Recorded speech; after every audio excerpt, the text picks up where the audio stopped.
In this video we are taking a look at these, the Asics Trabuco number 10.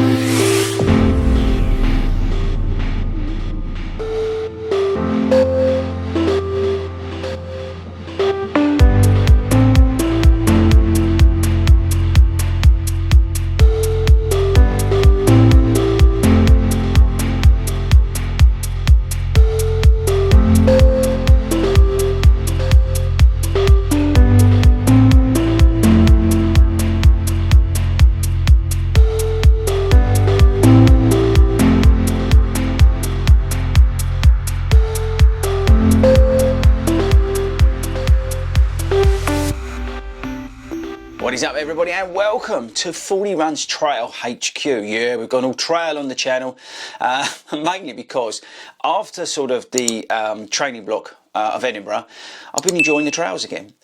Even like during the taper, it was great just to stop hitting the tarmac and get, you know, up into the woods, go down to the parks, and all that kind of stuff. Get off the road basically, and that's trails for me. Is non-roads. So we've got bridle paths, you know, guys know the canal and towpaths. We've got the parks where it's a bit of grass, bit of sort of compact terrain. Yeah, and there's just loads of different places we can go now. It's opened up now, it's dried out. But the thing is with me, I don't really need a particularly technical trail shoe, but I do enjoy having a shoe that gives me a lot of feedback and is a lot of fun to run in. The reason we've got the Trabuco 10 on the channel is because I had the Trabuco 9. So I thought it'd be great to see what the Trabuco 10 is, and mainly because I got it so cheap. So the Trabuco 10, which by the way I think looks awesome in this orange colourway, I picked up for £80. And it's a new shoe and I picked it up for £80. And when I saw that I thought, I'm going to have some of that. And the reason is because I kind of wanted, well firstly it was cheap, but also I wanted a bit of a hedge versus my Texan X Hoka shoes. Now if you didn't know, we're running up Ben Nevis, which is the highest mountain in the UK, in September, and the Texan X is an incredible trail shoe, but I'm still undecided whether that's going to be the shoe that's going to take me up Ben Nevis. And when I saw these for the sort of price that I saw them for, I thought, you know what, as a bit of a hedge, let's get these just in case the terrain or like the weather, because it can be snowy up in Ben Nevis, is a little bit worse than expected. So the Asics Trabuco 10, if you've not seen any of the videos I've done on the number 9 or even the Trabuco Max, check those out because they're great shoes. But there's not much change here on the 10 versus the 9. There's a couple of bits in terms of the upper and things like that, but basically it's still very much the same shoe, which I don't think is a bad thing. So let's do the stats and features. We've got a rock plate in it. We've got the guideline technology, which is all about trying to balance you out a little bit. We've got Asics grip on the outsole. We've got a new upper, I'll come on to that. We've got Duo Max, which is a sort of more dense, firmer material on the medial side. I'll come on to that in a bit. We've got flight foam in it. We've got a little bit of gel, new mesh upper, gusseted tongue, and we've got some toe guards around the front. Rock plate, did I mention that? Oh, £125 if you go on the Asics website. Don't do that.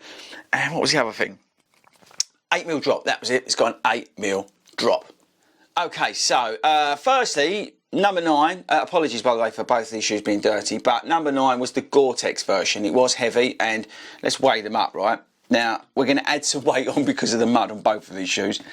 So 12 ounces for number 9, it's probably about 2 ounces of that's mud, and 11.45 ounces for this version. Now that's probably about the same as the non-Gore-Tex version, because you usually find the Gore-Tex versions are heavier, but this does feel really heavy in hand. But pretty much they are the same shoe sort of from here down. You've got the Duo Max on the inside, which for me is great because as a slight pronator, it just adds that little bit of support. But I think even if you're a neutral runner, it's going to give you a little bit of support on the medial side. You've got a fantastic outsole that's not over the top in terms of lugs. I don't know the exact depth. I think 4mm, 5mm resonates with me, but I may be wrong on that. But the way they fix up the grip on this is to allow also some traction, also not allow, but encourage traction on the downhill sections as well. So you can see the way they've developed the placing of the lugs on the shoe. And they've also got like these little grips here. So again, as you're going down, it increases the traction of the shoe. Like I said earlier, you've got the rock plate, which is great in terms of protection underfoot if you are running up rocks. So again, thinking about going up Ben Nevis, because that is rocky. But for me, where I'm running along the paths and the trails and stuff like that, the rocks don't really impact me. The only thing that the rock plate does help me with is like the roots from the trees. The shoe feels, I wouldn't say electric, I wouldn't say fast, I wouldn't say exciting. But what I would say, the biggest compliment I give the shoe is competent. If you're looking for a bog standard trail shoe, this could be the way to go. Now, I'm not running the Peregrine from Saucony, which is apparently very good. And actually my trail shoes are quite limited. I tend to stick to the Asics. Obviously, I've added the Hoka this year, but I tend to stick to the Asics. So my universe of trail shoes is not very good. The other shoe is the Pegasus Trail, but that's more of a hybrid shoe. So my out and out trail shoes, I tend not to deviate from Asics, so I can't really sort of compare it against others. But what I can say, yeah, it does the basics very well. The traction is awesome.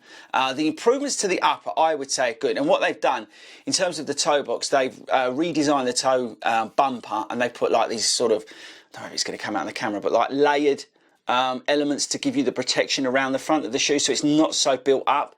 They've layered it out with overlays to create the bumper on the toe box, which I think is kind of cool. And it just, yeah, I don't know, it just feels a little bit less boxed in, is probably the best way to describe it. The overall fit is great. It fits true to size. It's comfortable, and it just does everything you'd expect from an Asics shoe on the trails. So while this is not the most exciting trail shoe, it's not fast, it's not like a Tecton X or anything like that. It's just a competent trail shoe. And what's the best way? So if you're looking for a trail shoe in 2022, you don't want to pay like the wrong price, so under £100, then I do think this is worth a look. It just ticks all the boxes of doing all the basics right. It's not going to light you up, it's not going to excite you, but it is going to hold you as you're running through the trails. It is going to give you an element of protection with the rock plate. You're going to get a nice feedback from the flight foam. Got a bit of gel in there for comfort. The lockdown's great with the gusseted tongue. So I'm not sure really what else you want from a trail shoe.